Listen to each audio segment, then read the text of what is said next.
Welcome back to MPB's ACT Math Portion Bootcamp. So I am Miss Killen, and I am so excited to be here. I want you to get the best possible score that you can. So let's go ahead and dive into questions 16 through 20. So here we go. All right, so here's our first one. It says, the sum of three positive integers is 180. And the ratio of the integers is 5 to 3 to 2. What is the value of the smallest integer? So the first thing that we need to do is we need to realize that we are adding three different numbers. All right, so it's going to look like A plus B plus C, and that equals 180. And this is going to be largest, medium, and smallest. So what I need to do is I need to make an equation that I use one variable so I can find out what my smallest is. We're going to use x. Now, we have a ratio. Whatever x is, 5 times the value of x, plus 3 times the value of x, plus 2 times the value of x, equals my 180. So what I need to do right now is I need to solve for x. All right, so we're going to add like terms together. 5 plus 3 plus 2 is 10x equals 180. Then I'm going to isolate that variable, and x equals 18. Stop! X is not the answer that we're looking for because it wants the smallest integer in this equation. Now, I know that 2 times x is my smallest integer. So I need to take what x is and multiply it by 2. 18 times 2 obviously is 36. So 36 is my answer. Well, Ms. Killen, how do I know if that's going to be right? Well, let's check it. If 36 is the smallest, and that's multiplied by 2, let's multiply 18 by 3, and we get 54. And then let's take 5 times 18, and we get what? What is that, 90? Yep, that's 90. So when I add 90 plus 54 plus 36, I get 180. So I know that my answer is letter G because that is the smallest integer. Not what x equals, but what the smallest integer is here in our equation. So we have to be very careful of what we are doing. Just because we find out what a variable equals does not mean that we have found out the answer to the question they've asked us. So let's go to the next one. It says, which of the following expressions is equivalent to x squared minus y squared minus 6x squared plus 4xy minus y squared? Now, we've learned that you can only add and subtract like terms. So let's do this. Let's put our first one, x squared minus y squared. And then we are subtracting. So now let's go ahead and put that bottom trinomial. So I have 6x squared under that term.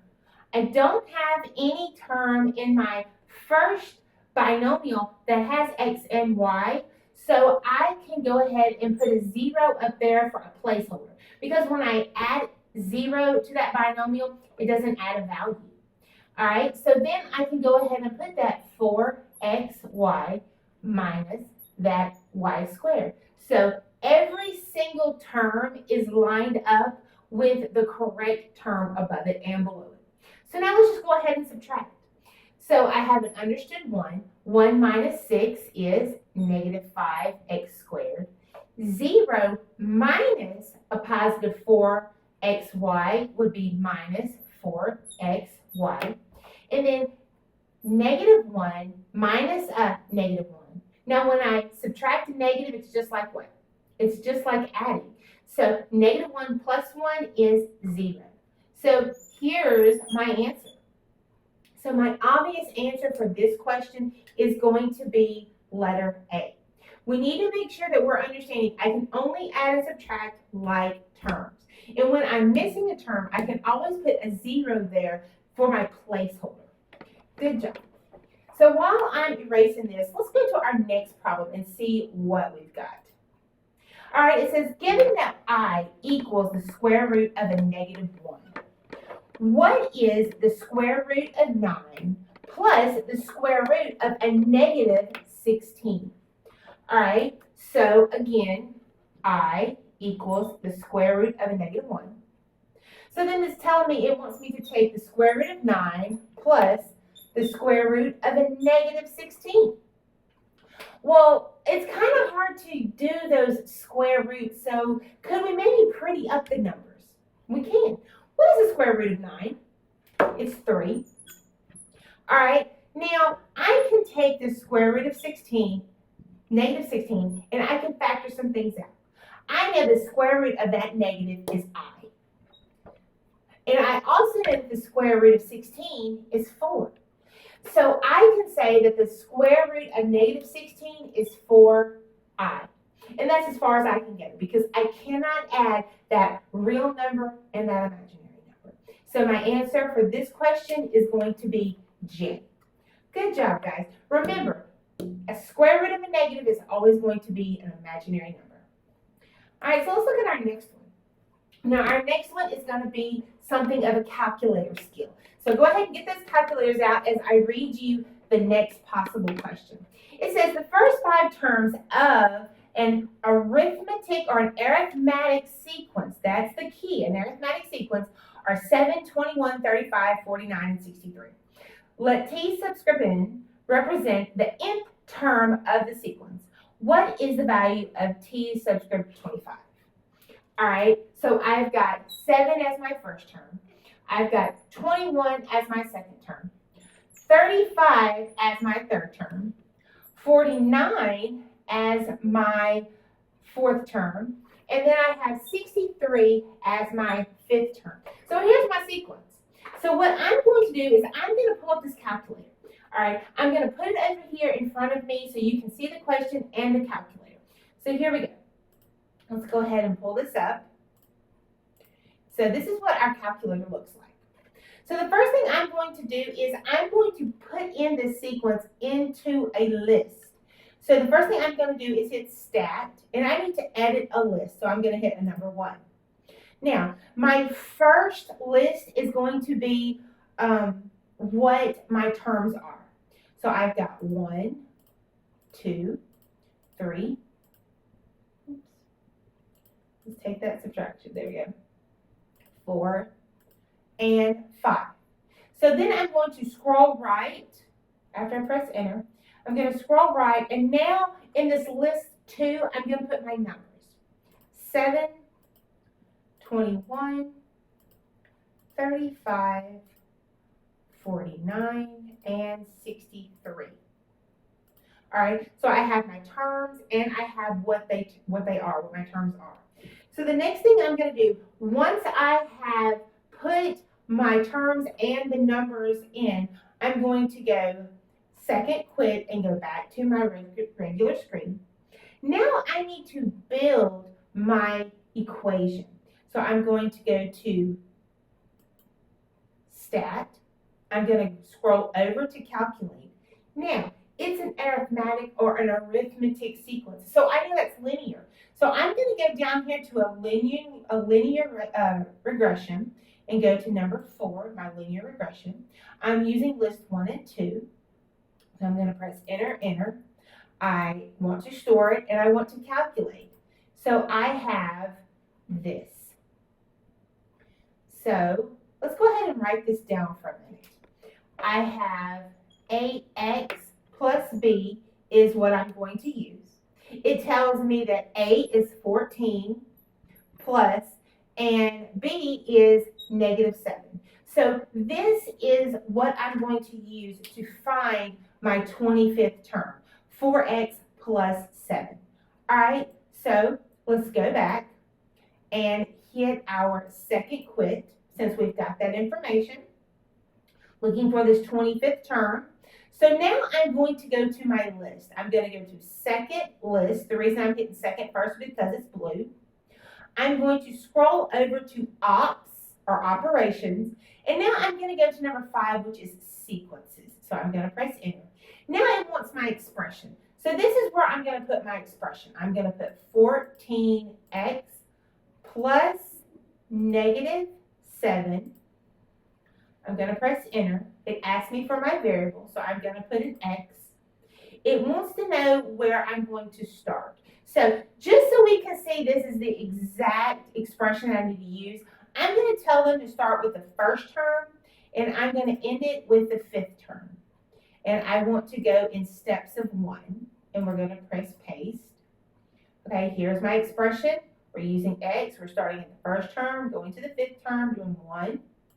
And there we go. 7, 21, 35, 49, and 63. So obviously this is the correct expression. So now I want to find that 25th term. So I'm going to go back to where I went, which is second list. I'm going to scroll over to operations and go down to number 5. Still using this, but now I'm going to start at term 24 and go to 25 because look, I'm looking for that 25th term. So I'm going to press enter, enter, enter. I have my expression using X, starting with my 24th term, ending with my 25th term, and there we go. My 25th term is 343. Now, we need to make sure that we remember what buttons we are using for these different sequences. And we need to remember that arithmetic or arithmetic sequence is linear, and then we have the geometric that is not linear. All right, let's go to our next problem. All right, it says, at a certain time of day, a flagpole cast a 9.0 foot long shadow, and a nearby 4.0 foot tall fence post cast a 2.4 foot long shadow.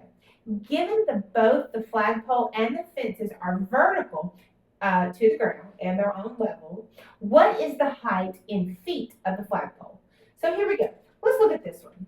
So we know that the flagpole, we're going to have the shadow, and we're going to have the item.